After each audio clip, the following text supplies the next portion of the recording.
നീതിയുടെ പടവാണ്. ആരെ പറ്റിയ? മഹാനായ ഉമർ റളിയല്ലാഹു അൻഹുവിനെ പറ്റിയ. ഇനിയിപ്പൊ നബിദിനം വരും. എല്ലാ നബിദിന പ്രഭാഷണങ്ങളിലും നമ്മൾ കേൾക്കുന്ന ഒരു പേരുണ്ട്. എന്താണ്?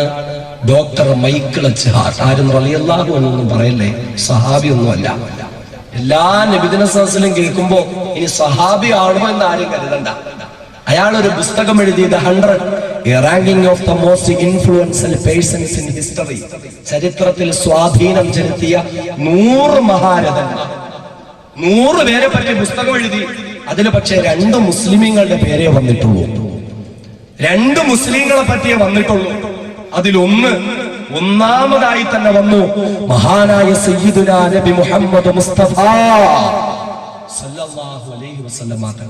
ശേഷം വന്നത് 49ാമത് വന്നു മഹാനായ സയ്യിദുനാ ഉമറുൽ ഫാറൂഖ് റളിയല്ലാഹു അൻഹു.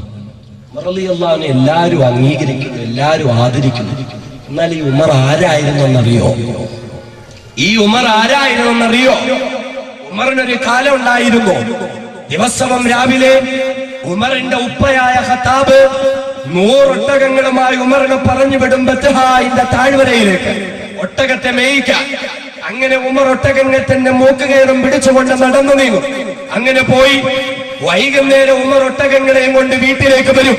പിതാവായ ഖത്താബ് ഒട്ടകങ്ങളെ ഇങ്ങനെ എണ്ണി അതിൻ്റെതായ തൊഴുത്തിലേക്ക് കയറ്റുമ്പോൾ രാവിലെ 100 ഒട്ടകങ്ങളുമായി പോയ ഉമർ വൈകുന്നേരം മടങ്ങി വന്നപ്പോൾ 2 ഒട്ടകത്തെ കാണാനില്ല. 98 ഒട്ടകങ്ങളെ ഉള്ളൂ.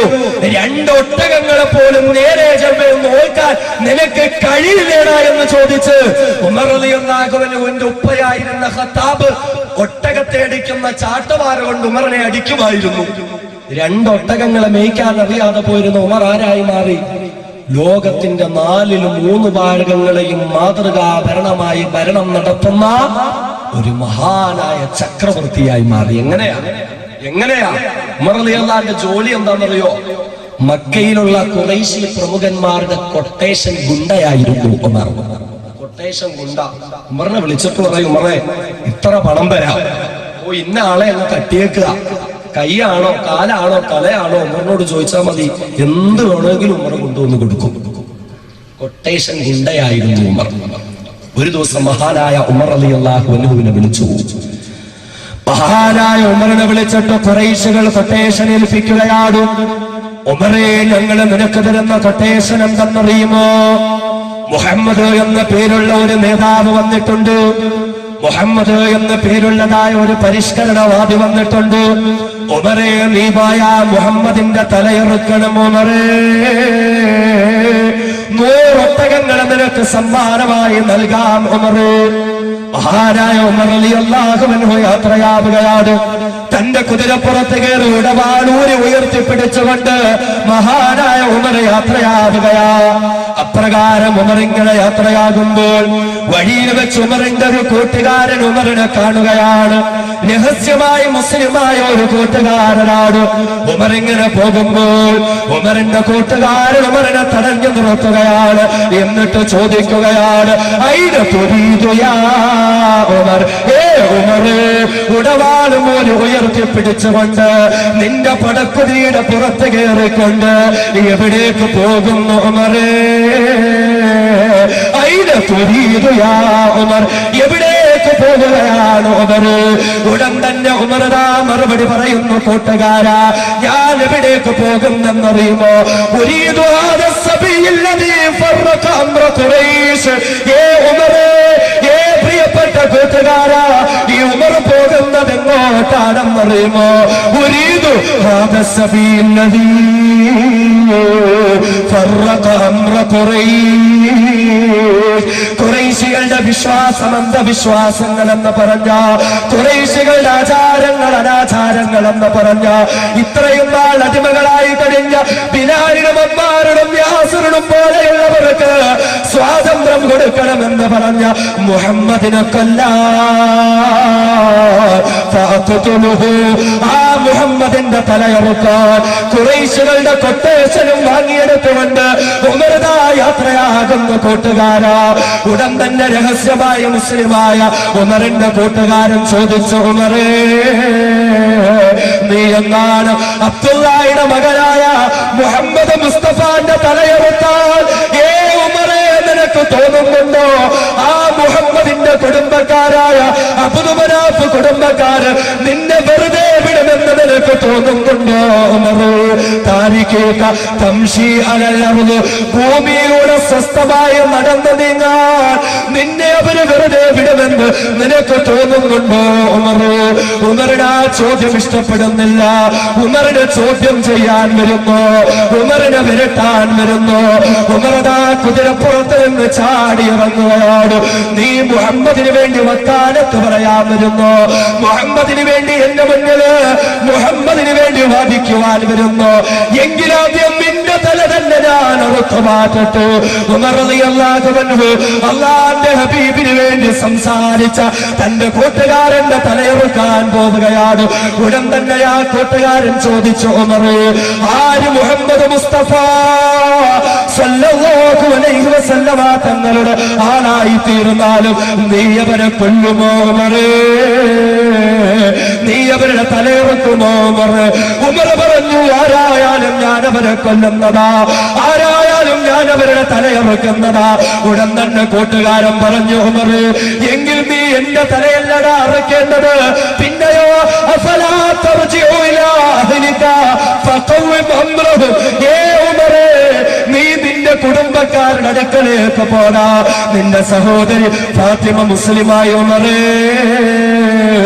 നിന്റെ സഹോദരി ഭർത്താവ് ഫാത്തിമയുടെ ഭർത്താവ് മുസ്ലിമായി ഉമറേ, ആദ്യം പോയി അവരെ നന്നാക്കടാ, എന്നിട്ട് നീ എന്നെ നന്നാക്കാൻ വാടാ. മുസ്ലിം ആയതിന്റെ പേരിൽ തന്റെ തലയിറക്കാൻ വന്ന ഉമറിനോട് കൂട്ടുകാരൻ പറഞ്ഞു, ഉമറേ ആര് മുസ്ലിം ആയാലും കൊല്ലുവോ? ആര് മുസ്ലിം ആയാലും കൊല്ലും, എങ്കിൽ പോകുമറേ. നിന്റെ കുടുംബക്കാരുടെ അടുക്കലേക്ക് പോ. നിന്റെ സഹോദരി ഫാത്തിമ മുസ്ലിമായി, നീ അറിഞ്ഞോ? ഫാത്തിമയുടെ ഭർത്താവ് മുസ്ലിമായി, നീ അറിഞ്ഞോ? ആദ്യം അവരെ നന്നാക്കിട്ട് നീ എന്റെ അടുക്കലേക്ക് വാ. മഹാനായ സയ്യിദുനാ ഉമർ അൽ ഫാറൂഖ് റളിയല്ലാഹു അൻഹു സഹിച്ചില്ല. ഉമറിന്റെ ദേഷ്യം കൂടി, ഉമറിന്റെ കോപം വർദ്ധിച്ചു. ഉമർ ഉടൻ തന്നെ തന്റെ സഹോദരിയുടെ വീട്ടിലേക്ക് പോയി. അവിടെ ചെല്ലുമ്പോൾ കഥ കടച്ചിട്ടിരിക്കുകയാണ്. വീടിന്റെ കഥ കടച്ചിട്ടിരിക്കുകയാണ്. മഹാനായ ഉമർ കഥകിനടുക്കലേക്ക് ചെന്ന് നിന്നു. അകത്ത് നിന്ന് എന്തോ ചെറിയ ശബ്ദം കേൾക്കുന്നുണ്ട്. ഉമർ കഥകിൽ ഇങ്ങനെ തട്ടി, ഇഫ്തഹി യാ ഫാത്തിമ, എടി ഫാത്തിമ കഥകു തുറക്കടി. ഉമറിന്റെ ശബ്ദം വീട്ടിനുള്ളിലേക്ക് വന്നു. കഥകു തുറക്കുന്നില്ല. നമ്മളൊക്കെ ആണെങ്കിൽ ഒന്ന് ചിന്തിച്ചേ, സന്ധ്യാസമയത്ത് വീട്ടിലേക്ക് പോയി കഥ അടച്ചിട്ടിരിക്കുക, അകത്തുനിന്ന് എന്തോ ഒരു ശബ്ദം ഇങ്ങനെ കേൾക്കുന്നുണ്ട്. നമ്മളിങ്ങനെ കഥകൾ തട്ടി, ഫാത്തിമ കഥകു തുറക്കാൻ പറഞ്ഞു, കഥകു തുറക്കുന്നില്ല, അകത്തുനിന്ന് എന്തോ ശബ്ദം കേട്ടു. അപ്പൊ നമുക്ക് ഉറപ്പാണ്, ഇനി ആകാശം ഇടിഞ്ഞു വീണെന്ന് പറഞ്ഞാലും സീരിയലിന്റെ ഇടയിൽ പരസ്യം വന്നിട്ടല്ലാതെ കഥകു തുറക്കില്ല അല്ലേ? ഉമർ റളിയല്ലാഹു അൻഹു കഥകിൽ തട്ടി, അകത്തെന്തോ സംസാരം നടക്കുക. എന്താ നടക്കുന്നേ? ഉമറിന്റെ സഹോദരി ഫാത്തിമയും ഉമറിന്റെ സഹോദരിയുടെ ഭർത്താവും ഖുർആൻ പഠിച്ചുകൊണ്ടിരിക്കുക. ഖബ്ബാബ് റളിയല്ലാഹു അൻഹു എന്നൊരു ഉസ്താദ് വന്നിട്ട് വീട്ടിലിരുന്ന് രണ്ടുപേർക്കും ഖുർആൻ പഠിപ്പിച്ചുകൊണ്ടിരിക്കുക. ഒരു ഖുർആനിന്റെ മജ്ലിസ് മക്കയിലുണ്ടായിരുന്നു. ഖുർആന്റെ മജ്ലിസ് നമ്മുടെ നാട്ടിലുണ്ടോ അല്ലെ? എല്ലാ മജ്ലിസും ഞാൻ പറയുന്നൊരു വിഷമം തോന്നണ്ട. ദിക്റിന്റെ മജ്ലിസ് ഉണ്ട്, സലാത്തിന്റെ മജ്ലിസ് ഉണ്ട്, ബുർദയുടെ മജ്ലിസ് ഉണ്ട്. ഖുർആനിന്റെ മജ്ലിസ് മാത്രമില്ല. മക്കയിൽ ഉമർ റളിയല്ലാഹു അൻഹുവിന്റെ സഹോദരിയുടെ വീട്ടിൽ നടക്കുന്നു ഖുർആനിന്റെ മജ്ലിസ്. ഉമർ വീണ്ടും കഥകിൽ തട്ടി, ഇഫ്തഹി യാ ഫാത്തിമ, എടി ഫാത്തിമ കഥകു തുറക്കടി. ഖുർആൻ പഠിപ്പിക്കാൻ ഉസ്താദ് ഇങ്ങനെ വന്നിരുന്നതാ. പെട്ടെന്ന് ഉമറിന്റെ ശബ്ദം, ഉമറിന്റെ സഹോദരി പറഞ്ഞിട്ടുണ്ട്, ഉമർ വന്നിട്ടുണ്ട്. ഉമർ എന്ന പേര് കേട്ടത് ഉസ്താദ് ഇരുന്നിങ്ങട്ട് നിറയ്ക്കാൻ തുടങ്ങി. ഉമർ എങ്ങാണ് എന്നെ കണ്ടാല്, ഞാൻ ഇവിടെ ഖുർആൻ പഠിപ്പിക്കാനാണ് വന്നതെന്ന് ഉമർ എങ്ങാണ് പറഞ്ഞാല് ആദ്യം ഉമർ എന്നെ പീസാക്കി. അതുകൊണ്ട് ഉസ്താദ് ആദ്യം ഓടി. ഖുർആൻ ഒന്നും എടുക്കാൻ നിന്നില്ല, ഖുർആനും കിതാബും ഒന്നും നോക്കാൻ നിന്നില്ല. ഉമറെന്ന് കേട്ടതും പേടിച്ച് അടുക്കളയുടെ ഭാഗത്തോടെ എവിടെയോ കയറി ഒളിച്ചിരുന്നു. ഉമറിന്റെ സഹോദരി കതക് ഉറക്കാൻ പോയി. കാരണം 2 പ്രാവശ്യം ഉമർ കതകിൽ തട്ടി, 3ാമത് കതകിൽ തട്ടൊന്നുമില്ല, ചവിട്ടി പൊളിച്ച് അകത്ത് വരലേ ഉണ്ടാവുള്ളൂ. അതൊക്കെയാ ഉമറിന്റെ ശീലം. അങ്ങനെ മഹാനായ ഉമറിന്റെ മുന്നിൽ പ്രിയപ്പെട്ട സഹോദരി കതക് തുറന്നു. മഹാനായ ഉമറിനാ വീട്ടിനുള്ളിലേക്ക് കടക്കുകയാണ്. എന്നിട്ട് തന്റെ പ്രിയപ്പെട്ട സഹോദരിയായ ഫാത്തിമയോട് ചോദിച്ചു, ഫാത്തിമ, നീ മുസ്ലിമായോ ഫാത്തിമ എന്ന് ചോദിച്ചുകൊണ്ട് ഉമർദാ തന്റെ സഹോദരി അടിക്കാൻ തുടങ്ങുകയാണ്.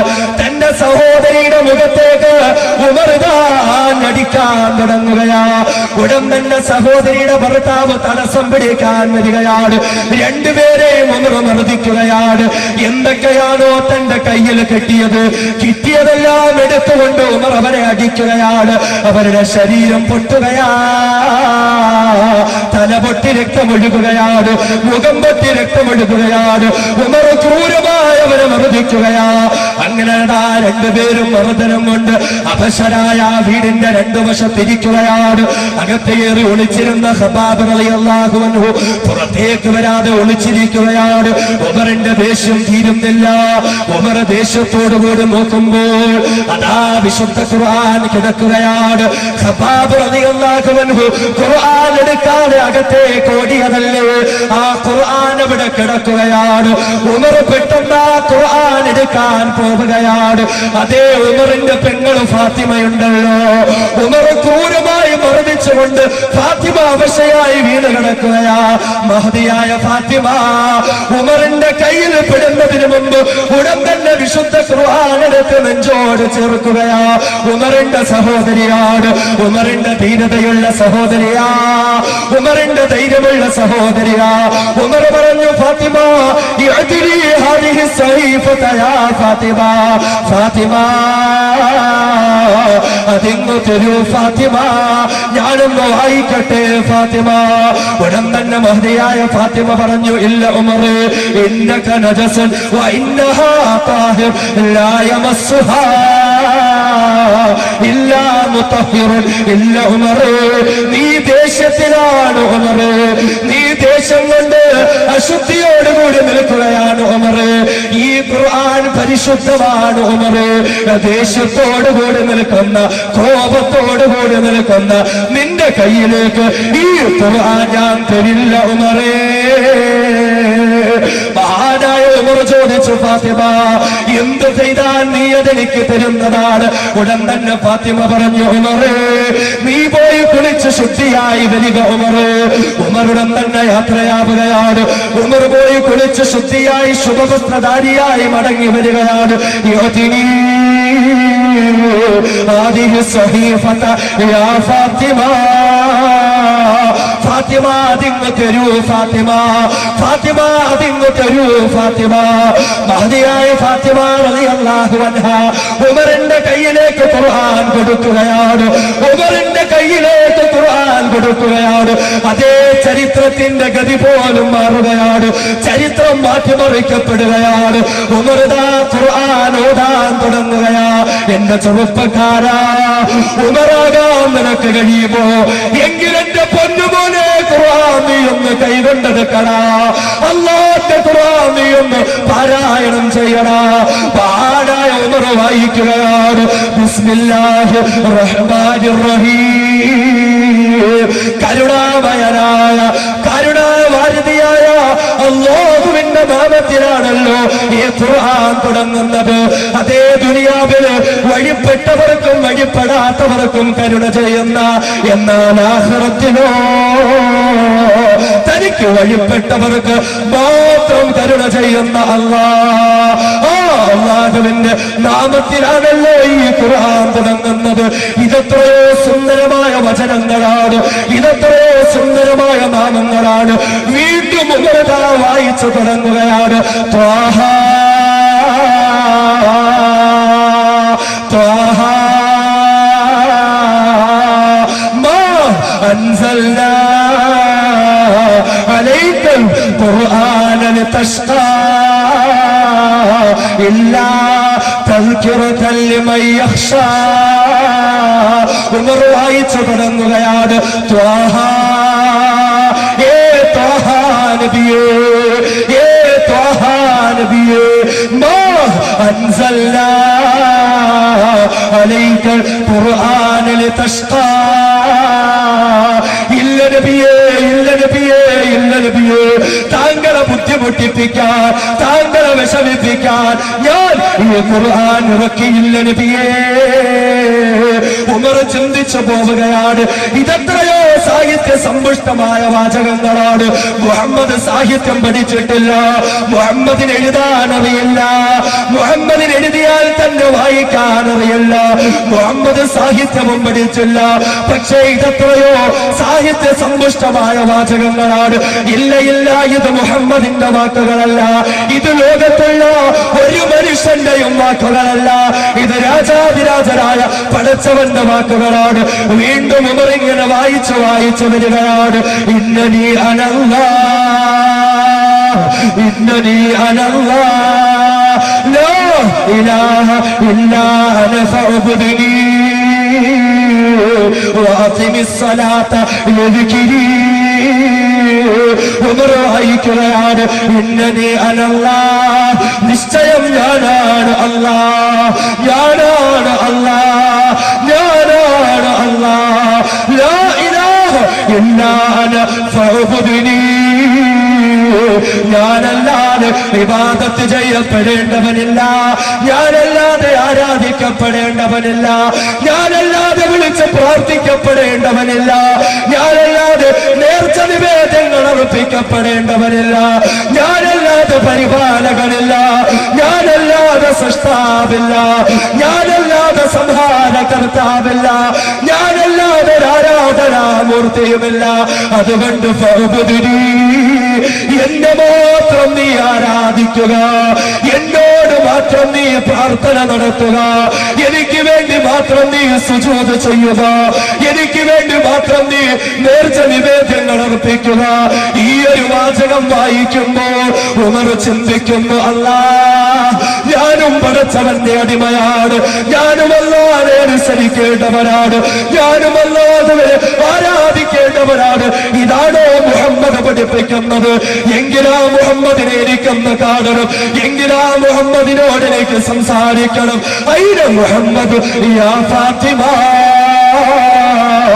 എന്റെ സഹോദരി ഫാത്തിമ, മുഹമ്മദ് എവിടെയുണ്ട് ഫാത്തിമ, മുഹമ്മദ് എവിടെയുണ്ട് ഫാത്തിമ? ഫാത്തിമ റളിയല്ലാഹു അൻഹയ്ക്ക് അറിയില്ല, അറിയില്ല ഉമറേ എന്ന് മറുപടി പറയുകയാണ്. അതേ, ഉടൻ തന്നെ അകത്ത് കയറി ഒളിച്ചിരുന്ന സ്വഹാബി ഉണ്ടല്ലോ, ഖബ്ബാബ് റളിയല്ലാഹു അൻഹു, എന്തും വരട്ടെ എന്നുള്ള ധൈര്യത്തോടെ പുറത്തിറങ്ങുകയാണ്. എന്നിട്ട് പറയുന്നു, ഉമറേ, നിനക്കറിയുമോ ഉമറേ, നീ അല്ലാഹുവിന്റെ ഹബീബിനെ കൊല്ലാൻ നടക്കുന്നവനാണ്, നീ അല്ലാഹുവിന്റെ റസൂലിന്റെ തലയിറക്കാൻ നടക്കുന്ന കൊട്ടേഷൻ കൊണ്ടതാണ്. എന്നാൽ അറിയുമോ ഉമറേ, അല്ലാഹുവിന്റെ റസൂൽ നബി മുഹമ്മദ് മുസ്തഫ സല്ലല്ലാഹു അലൈഹി വസല്ലമ തങ്ങള് പാതിരാത്രിയുടെ നിശബ്ദതയിൽ ഉറക്കം പോലും മാറ്റിവെച്ചുകൊണ്ട് എഴുന്നേൽക്കുകയാണ്, മണിക്കൂറുകളോളം നിന്ന് നിസ്കരിക്കുകയാണ്, അല്ലാഹുവിന്റെ ഹബീബിന്റെ കാലുകളിൽ നീര് വെക്കുകയാണ്. ഈ നിസ്കാരം കഴിഞ്ഞിട്ട് അല്ലാഹുവിന്റെ ഹബീബ് പൊട്ടിക്കരഞ്ഞുകൊണ്ട് അല്ലാഹുവോട് ദുആ ചെയ്യുന്നു, നാഥാ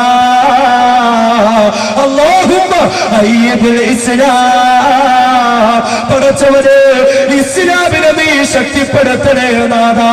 അല്ലാഹുമ്മ അയ്യിദിൽ ഇസ്ലാം ബി ഉമർ ഇബ്നുൽ ഖത്താബ് ഔ ബി അംർ ഇബ്നുൽ ഹിഷാം, പടച്ചവനെ ഒന്നുകിൽ അബൂജഹലിനെ മുസ്ലിമാക്കിക്കൊണ്ട്, അല്ലെങ്കിൽ ഖത്താബിന്റെ മകൻ ഉമറിനെ മുസ്ലിമാക്കിക്കൊണ്ട് ഇസ്ലാമിന് നീ ശക്തിപ്പെടുത്തണേ അല്ലാഹ്. ഉമർ ദുആ, ഉമറേ, നിനക്ക് വേണ്ടി അല്ലാഹുവിന്റെ റസൂൽ ദുആ ചെയ്യുമായിരുന്നു. ഉമർ ഞെട്ടിപ്പോവുകയാണ്. ഞാൻ മുഹമ്മദിന്റെ തലയിറക്കാൻ പോകുമ്പോൾ എനിക്ക് വേണ്ടി മുഹമ്മദ് കരയുകയാണോ, എനിക്ക് വേണ്ടി മുഹമ്മദ് ദുആ ചെയ്യുകയാണോ? ഐന മുഹമ്മദ് യാ ഖബാബ്, ഏ ഖബാബേ, എങ്കിലാ മുഹമ്മദ് എവിടെ കണ്ട് ഖബ്ബാബ് റളിയല്ലാഹു അൻഹു പറഞ്ഞു കൊടുത്തു, ഉമറേ ഫീ ദാരിൽ അർഖം ഇൻദ സഫാ, പർവ്വതത്തിന്റെ ചാരത്തുള്ള അർഖം റളിയല്ലാഹു അൻഹുവിന്റെ വീട്ടിൽ അല്ലാഹുവിന്റെ റസൂൽ ഉണ്ട് ഉമറേ.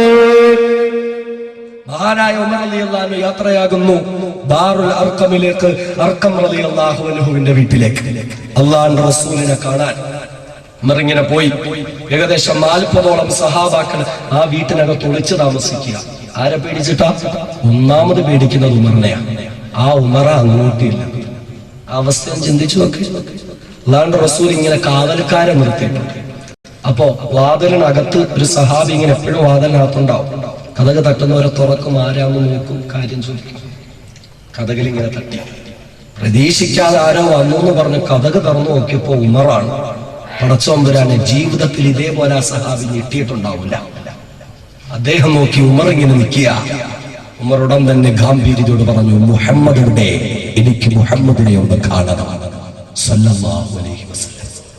സഹാബി കഥക് തുറന്നതിനെക്കാട്ടി സ്പീഡിൽ കഥകങ്ങ് അടച്ചു. അല്ലാഹുവിന്റെ റസൂലിന്റെ അടുക്കലേക്ക് പോകുന്നു. മഹാനായ ഹംസത്തുൽ കർറാർ റളിയല്ലാഹു അൻഹു ആ സഹാബി ഇങ്ങനെ ഓടി വന്നപ്പോഴേ മനസ്സിലായി എന്തോ പ്രശ്നമുണ്ട്.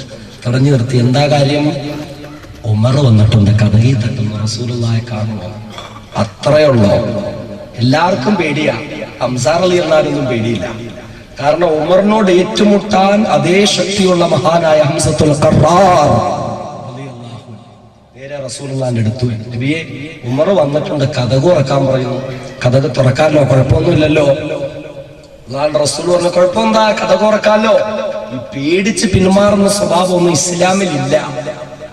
പേടിച്ച് പിന്മാറുന്ന പരിപാടിയൊന്നും അല്ലാഹുവിന്റെ ഹബീബ് പഠിപ്പിച്ചില്ല. കഥക് തുറക്കാമല്ലോ.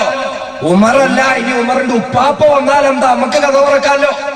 അല്ലാഹുവിന്റെ റസൂൽ കഥക് തുറക്കാൻ പറഞ്ഞു. തുറക്കുന്നതിന് മുമ്പ് ഹബീബ റസൂലുള്ളാഹി സ്വല്ലല്ലാഹു അലൈഹി വസല്ലം 2 സഹാബാക്കളെ വിളിച്ചു. മഹാനായ ഹംസത്തുൽ കർറാർ റളിയല്ലാഹു അൻഹു വിളിച്ചു, ഹംസ വരാ, എന്റെ വലതുവശത്ത് വെക്കാൻ പറഞ്ഞു. അലി ഇവിടെ വരിക, എന്റെ ഇടതുവശത്ത് വെക്കാൻ പറഞ്ഞു. രണ്ടുപേരെയും തന്റെ പിന്നിൽ ഇങ്ങനെ നിർത്തി. എന്നിട്ട് പറഞ്ഞു, ഇനി കഥ തുറക്കാൻ പറഞ്ഞു. എന്താ? റസൂലുള്ളാഹിന്റെ security, black cat, bodyguard, റസൂലുള്ളാഹിന്റെ ബോഡി ഗാർഡ് രണ്ടുപേരെ പിടിച്ച് നിർത്തിയേക്കുക. ഇതൊക്കെ ഒരു പാഠമാണ്. പ്രതിരോധത്തെ മറന്നുപോയ സമുദായത്തിന് പ്രതിരോധത്തിന്റെ മഹത്തായ പാഠം പഠിപ്പിക്കുന്നു സയ്യിദുനാ മുഹമ്മദുർ റസൂലുള്ളാഹ് സ്വല്ലല്ലാഹു അലൈഹി വസല്ലം. എപ്പോഴാണോ പടച്ചതമ്പുരാൻ വല്ലാഹു യഅസിമുക മിനന്നാസ്, നബിയെ താങ്കൾ പേടിക്കേണ്ട ഒരു പ്രശ്നവുമില്ല, എന്ത് വന്നാലും ഞാൻ നോക്കിക്കോളാം നബിയെ എന്ന് പടച്ചവൻ എന്ന് ഉറപ്പ് കൊടുത്തോ, അതുവരെയും നബി തങ്ങൾ ബ്ലാക്ക് കാറ്റ്സുകളെ നിർത്തുമായിരുന്നു പ്രതിരോധത്തിന്. അല്ലാഹു തആല മനസ്സിലാക്കാൻ തൗഫീഖ് നൽകുമാറാകട്ടെ. മഹാനായ ഉമറിന്റെ മുന്നിൽ കഥക് തുറക്കാൻ വേണ്ടി ആ സ്വഹാബി ഇങ്ങനെ നടന്നു. അപ്പൊ ഈ പിറകുവശത്ത് നിന്ന് ഹംസ റളിയല്ലാഹു അൻഹു പറഞ്ഞു, ഒന്നും നിൽക്കണേ, എനിക്ക് റസൂലുള്ളാഹിനോട് ഒരു സംശയം ചോദിക്കാനുണ്ട്. സഹാബാക്കളൊക്കെ ചിന്തിച്ചു, പടച്ചോനെ വാലിന് തീ പിടിച്ചിരിക്കുന്ന സമയത്തും ഹംസാക്ക് എന്ത് സംശയമാണ്. കഥക് തുറന്ന് ഉമർ അകത്ത് വന്ന് ഇവിടെ എന്ത് ഭൂകമ്പം നടക്കുന്ന പേടിച്ചിരിക്കുക നമ്മള്. അപ്പോഴാ ഹംസയുടെ ഒരു സംശയം. അല്ലാഹുവിന്റെ റസൂൽ പറഞ്ഞു, ഹംസ എന്ത് സംശയം ഉണ്ടെങ്കിലും ചോദിച്ചോ, കുഴപ്പമില്ല എന്ന് പറഞ്ഞു. മഹാനായ ഹംസത്തുൽ ഖർറാർ റളിയല്ലാഹു അൻഹു അല്ലാഹുവിന്റെ ഹബീബിനോട് പറഞ്ഞു, നബിയെ ഉമറിന്റെ മുന്നിൽ നമ്മൾ കഥക് തുറക്കുക. ഉമറിന്റെ മുന്നിൽ നമ്മൾ ദാറുൽ അർഖമിന്റെ കഥക് തുറക്കാൻ പോവുകയാ. ഉമർ ഇപ്പോൾ അകത്ത് വരും.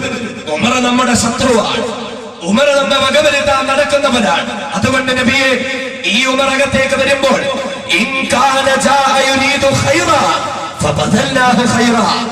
ഉമർ വന്നത് നല്ല ഉദ്ദേശത്തോടു കൂടിയാണെങ്കിൽ, ഉമർ വന്നത് ഇവിടെ നല്ലതുപോലെ വന്ന് നല്ല രീതിയിൽ തിരിച്ചു പോകാനുള്ള ഉദ്ദേശത്തിലാണെങ്കിൽ നബിയെ ഞങ്ങളും ഉമറിനോട് അങ്ങനെ തന്നെ പെരുമാറും. ഇങ്ങോട്ട് നല്ലതാണോ അങ്ങനെ അങ്ങോട്ട്. ഇങ്ങോട്ട് നല്ല രീതിയാണെങ്കിൽ ഞങ്ങൾ അങ്ങോട്ടും നല്ല രീതിയിൽ പെരുമാറും. സഹാബാക്കളുടെ ഈമാൻ അതാ. എന്നാൽ രണ്ടാമത് മഹാനായ ഹംസത്തുൽ ഖർറാർ റളിയല്ലാഹു അൻഹു അല്ലാഹുവിന്റെ ഹബീബിനോട് ചോദിച്ചു, നബിയേ ഇൻ കാന ജാഅ യുരീദു ശർറ, ഉമർ വന്നത് കുഴപ്പമുണ്ടാക്കാനാണെങ്കിൽ, ഉമർ വന്നത് പ്രശ്നമുണ്ടാക്കാനാണെങ്കിൽ, ഉമർ ദാറുൽ അർഖമിന്റെ അകത്തളങ്ങളിലേക്ക് കടന്നു വരുന്നത് മുസ്ലിം സമുദായത്തിൽപ്പെട്ട ഒരാളെങ്കിലും തൊട്ടു നോവിക്കാൻ വേണ്ടിയാണെങ്കിൽ ആര് കൈകെട്ടി നോക്കി നിന്നാലും ഈ ഹംസക്കതിന് കഴിയില്ല നബിയെ. ഉമർ ഇവിടെ വന്ന് പ്രശ്നമുണ്ടാക്കിയാൽ ഉമറിന്റെ കയ്യിലിരിക്കുന്ന വാള് വാങ്ങിയിട്ട് ആ ഉമറിനെ ഞാൻ കൊന്നുകളയും നബിയെ. സമ്മതമാണോ? സമ്മതമാണോ? അള്ളാന്റെ റസൂലോട് ഹംസാ റളിയല്ലാഹു ചോദ്യം, സഹാബത്തിന്റെ ഈമാൻ എങ്ങനാ?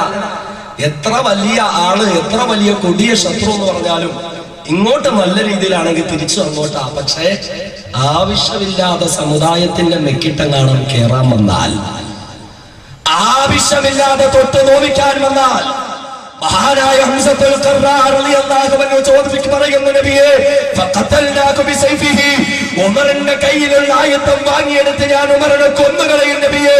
ഉണ്ടോ ചെറുപ്പക്കാരാ? ഹംസയെ പോലെ ഈമാനിക ആവേശമുള്ള ചെറുപ്പക്കാരുണ്ടോ? കഴിയുമോ എന്റെ പ്രിയപ്പെട്ട മുസ്ലിം ചെറുപ്പക്കാരന് 21ാം നൂറ്റാണ്ടിലെ പാശ്ചാത്യ സംസ്കാരങ്ങൾ ജീവിതത്തിന്റെ ഭാഗമാക്കിക്കൊണ്ട് ഇസ്ലാമിക വിപ്ലവ ബോധം എന്തെന്നറിയാത്ത, ഇസ്ലാമിക ആദർശ ധീരത എന്തെന്നറിയാത്ത, അതേ ഇസ്ലാമിനെ മറന്നുപോയ ഈമാനിക ആവേശമില്ലാത്ത ചെറുപ്പക്കാരോട് ചോദിച്ചു കൊള്ളട്ടെ, നിനക്ക് കഴിയുമോ ഒരു ഹംസയാകാൻ? നിനക്ക് കഴിയുമോ ഒരു ഹംസയാകാൻ? മഹാനായ ഹംസത്തുൽ ഖർറാറിനെ പോലെ ഈമാനിക ആവേശമുള്ള, ഇസ്ലാമിനോട് സ്നേഹമുള്ള ചെറുപ്പക്കാർ ഈ സമുദായത്തിൽ ഉണ്ടായിരുന്നെങ്കിൽ ഇല്ല സഹോദരങ്ങള്, ഒരു ബാബരി മസ്ജിദ് ഇവിടെ തകർക്കപ്പെടില്ലായിരുന്നു. ഈ ഒരു ഈമാനിക ആവേശമുള്ള ചെറുപ്പക്കാരുണ്ടായിരുന്നുണ്ടെങ്കിൽ ഒരു നിരപരാധിയും ജയിലിൽ കിടക്കേണ്ടി വരില്ലായിരുന്നു. ഈ ഒരു ആവേശമുള്ള ചെറുപ്പക്കാരുണ്ടായിരുന്നെങ്കിൽ അബ്ദുൽ പോലെ ഒരു സഹോദരനെയും നമുക്ക് നഷ്ടപ്പെടില്ലായിരുന്നു. ഈ ഒരു ഈമാനിക ആവേശമാണ് നമുക്ക് വേണ്ടത്. മഹാനായ ഹംസത്തുൽ ഖർറാർ ചോദിക്കുമ്പോൾ അല്ലാഹുവിന്റെ ഹബീബ് അനുവാദം കൊടുക്കുകയാണ്. അങ്ങനെ ഉമറിന്റെ മുന്നിൽ കഥക തുറക്കപ്പെടുകയാണ്. ഉമറദാ അകത്തേക്ക് കടന്നു വരികയാണ്. ആരെയും ഉമർ തിരിഞ്ഞു നോക്കുന്നില്ല, ആരെയും ഉമർ മൈൻഡ് ചെയ്യുന്നില്ല. ഉമറദാ നടന്ന് ഉടവാട് മോരം ഉയർത്തിപ്പിടിച്ചുകൊണ്ട് കടന്നു ചെല്ലുകയാണ്. ഇലാ ഹളറത്തി റസൂലില്ലാഹ്. മഹാനായ ഉമർ റളിയല്ലാഹു അൻഹുവിന്റെ മുന്നിൽ കഥക തുറക്കപ്പെടുകയാണ്. ഉമറദാ നടന്നുകൊണ്ട് അകത്തേക്ക് കടന്നു വരികയാണ്. മഹാനായ ഉമർ നടന്ന് ഇലാ ഹളറത്തി റസൂലില്ലാഹ്. മഹാനായ റസൂലുള്ളാഹിന്റെ അടുക്കലേക്ക് വരികയാണ്. സ്വഹാബാക്കളെല്ലാം നിശബ്ദരായി നിന്നു പോവുകയാണ്. ഈ സമയത്ത് മഹാനായ ഉമർ അല്ലാഹുവിന്റെ ഹബീബിന്റെ മുന്നിലേക്ക് ചെന്ന് നിൽക്കുമ്പോൾ, അല്ലാഹുവിന്റെ ഹബീബിന്റെ മുന്നിൽ മുട്ടുമടക്കി ഇരിക്കുമ്പോൾ മഹാനായ റസൂലുള്ളാഹി ചോദിക്കുന്നു, മാ ജാബിക യാ ഉമർ? ഉമറേ, ഇവിടേക്ക് കടന്നു വരാൻ നിനക്കെങ്ങനെ ധൈര്യം വന്നു ഉമറേ? ഉമർ മറുപടി പറയുന്നില്ല. സഹാബാക്കളെല്ലാം നിശബ്ദരാണ്. രണ്ടാമത് വീണ്ടും അല്ലാഹുവിന്റെ ഹബീബ് ചോദിക്കുകയാണ്, മാ ജാബിക യാ ഉമർ? ഉമറേ, ഇവിടേക്ക് കടന്നു വരാൻ നിനക്കെങ്ങനെ ധൈര്യം വന്നു ഉമറേ? രണ്ടാമതും ഉമർ മറുപടി പറയാതിരിക്കുമ്പോൾ ثم جذبه جذبا شديدا. മഹാനായ റസൂലുള്ളാഹി തങ്ങൾ ഉമറിനെ ഇതാ തന്നിലേക്ക് വലിച്ചെടുപ്പിക്കുകയാണ്. എന്നിട്ട് ചോദിക്കുന്നു, ഉമറേ, മാ ജാബിക യാ ഉമർ? എടാ ഉമറേ, ഇവിടേക്ക് കടന്നു വരാൻ നിനക്കെങ്ങനെ ധൈര്യം വന്നു ഉമറേ? ഉടൻ തന്നെ ഉമർ പ്രഖ്യാപിക്കുകയാണ്, യുമിനു ബില്ലാഹി വറസൂലിഹി അശ്ഹദു അല്ലാ ഇലാഹ ഇല്ലല്ലാഹ് വ അന്നക റസൂലുള്ളാഹ്. റസൂലുള്ളാഹിന്റെ തലയിറക്കാൻ വന്ന ഉമറുണ്ടല്ലോ, ആ ഉമർദാ മുസ്ലിമായിരിക്കുകയാണ്. മുസ്ലിമായിരിക്കുകയാണ്. മഹാനായ ഉമറുണ്ടല്ലോ, ഉമർ മുസ്ലിമായിരിക്കുകയാണ്. സഹാബാക്കൾ സന്തോഷം കൊണ്ട് തക്ബീർ മുഴക്കുകയാണ്. മഹാനായ ഹംസാ റളിയല്ലാഹു അൻഹു ഓടി വന്ന് ഉമറിനെ കെട്ടിപ്പിടിക്കുകയാണ്. എല്ലാം കഴിയുമ്പോൾ ഉമർ റസൂലുള്ളാഹിനോട് ചോദിക്കുന്നു, നബിയേ, എന്തിനാ നബിയെ ഒളിച്ചു കഴിയുന്നത്? നമ്മൾ സത്യമാർഗത്തിലല്ലയോ നബിയേ? നമ്മൾ സത്യദീനിലല്ലയോ നബിയേ? പിന്നാരെയാ നബിയെ നമ്മൾ പേടിക്കുന്നത്. അതുകൊണ്ട് നമുക്ക് പുറത്തിറങ്ങാൻ നബിയെ, ഇനി ഒളിവിൽ കഴിയേണ്ട നബിയെ, നമുക്ക് പുറത്തേക്ക് ഇറങ്ങാൻ നബിയെ. മഹാനായ റസൂലുള്ളാഹി തങ്ങൾ അനുവാദം കൊടുക്കുകയാണ്. അതേ അല്ലാഹുവിന്റെ ഹബീബും സഹാബാക്കളും പുറത്തേക്ക് ഇറങ്ങുകയാണ്. അല്ലാഹുവിന്റെ ഹബീബ് സഹാബാക്കളെ 2 വരിയായി നിർത്തുകയാണ്. ഒന്നാമത്തെ വരിയുടെ മുന്നിൽ മഹാനായ ഹംസത്തുൽ ഖർറാർ, രണ്ടാമത്തെ വരിയുടെ മുന്നിൽ മഹാനായ ഉമറുൽ ഫാറൂഖ് റളിയല്ലാഹു അൻഹുമാ. അങ്ങനെ പുറത്തേക്ക് ഇറങ്ങുകയാണ്. അല്ലാഹുവിന്റെ ഹബീബ് ഒന്നാമത് മധ്യഭാഗത്ത് തന്നെ നിന്ന് പുറത്തേക്ക് ഇറങ്ങുകയാണ്. സഹാബാക്കളെ 2 വരിയായി പുറത്തേക്ക് ഇറങ്ങുകയാണ്. ഇസ്ലാമിന്റെ ചരിത്രത്തിൽ ഒന്നാമത്തെ പരേഡ് നടക്കുകയാണ്. ഇസ്ലാമിന്റെ ചരിത്രത്തിൽ ഒന്നാമത്തെ മാർച്ച് പാസ് നടത്തുകയാണ്. മക്കാമണരാര്യത്തിൽ ശത്രുക്കളെ ഞെട്ടിവിറച്ചു പോവുകയാണ്. മുസ്ലിം സമുദായം ഇതുവരെയും തങ്ങളുടെ കാൽ കീഴിൽ അടിമകളായി കഴിഞ്ഞവരാണ്. ഇതുവരെയും തങ്ങളുടെ കാൽ കീഴിൽ അവകാശങ്ങൾ നിഷേധിക്കപ്പെട്ട് കഴിഞ്ഞവരാണ്. അവരിതാ പുറത്തിറങ്ങുകയാണ്. ഉമറിന്റെ നേതൃത്വത്തിൽ, ഹംസയുടെ നേതൃത്വത്തിൽ അവരിതാ പുറത്തേക്ക് വരികയാണ്. അങ്ങനെ അവര് നടന്നു പോവുകയാണ്. അല്ലാഹുവിന്റെ ഈ ലോകത്തെ ആദ്യത്തെ ഭവനമായ കഅബാലയത്തിലേക്ക് കടന്നു ചെല്ലുകയാണ്. അബൂജഹൽ പേടിക്കുകയോ, ഉത്തമത്തും ശൈബത്തും അബൂജഹലും പേടിച്ചു പോവുകയാണ്. അതേ എന്റെ സഹോദരങ്ങള്, ഏതെല്ലാം കാലത്തോളം മുസ്ലിം ചെറുപ്പക്കാരുടെ ശക്തിപ്രകടനം നടക്കുമോ, ഏതെല്ലാം കാലത്തോളം ചെറുപ്പക്കാർ അടിയടിയായി രംഗത്ത് വരുമോ, അക്കാലത്തെല്ലാം ശത്രുക്കൾ ഭയപ്പെട്ട ചരിത്രമാണ് നമ്മുടെ മുന്നിലുള്ളത്. അന്നും ഇന്നും ശത്രുക്കളുടെ സ്വഭാവം അത് തന്നെയാണ്. എല്ലാവരും ഭയപ്പാടോടുകൂടി നോക്കി നിൽക്കുകയാണ്. മഹാനായ ഉമർ റളിയല്ലാഹു അൻഹു റസൂലുള്ളാഹി തങ്ങളോട് പറയുന്നു, നബിയേ, എന്ത് ഇബാദത്ത് വേണമെങ്കിലും ചെയ്തു കൊള്ളുക, ഒരാളും താങ്കളെ തൊടില്ല നബിയേ, ഒരാളും തങ്ങളെ ആക്രമിക്കില്ല നബിയേ. അല്ലാഹുവിന്റെ ഹബീബും സഹാബാക്കളും സന്തോഷത്തോടെ ഇബാദത്ത് ചെയ്യുകയാണ്. മഹാനായ ഉമർ കൈകെട്ടി തിരിഞ്ഞു നിൽക്കുകയാണ്. എന്നിട്ട് ഉമർ വെല്ലുവിളിക്കുകയാണ്, എടാ അബൂജഹലേ, എടാ അബൂ ലഹബേ, എടാ അബൂ സുഫിയാൻ, ഉത്ബത്തെ, ശൈബത്തെ, ആരുണ്ടടാ എന്നെ ഒന്ന് നേരിടാൻ? എന്റെ സഹോദരങ്ങളായ എന്റെ ഹബീബായ റസൂലിനെയും ഈ സഹാബത്തിനെയും ഒന്ന് തൊടാൻ ധൈര്യമുള്ളവനുണ്ടോ? എങ്കിൽ കടന്നുവാടാ, എങ്കിൽ കടന്നുവാടാ. ഉമറാണ് വിളിക്കുന്നത്.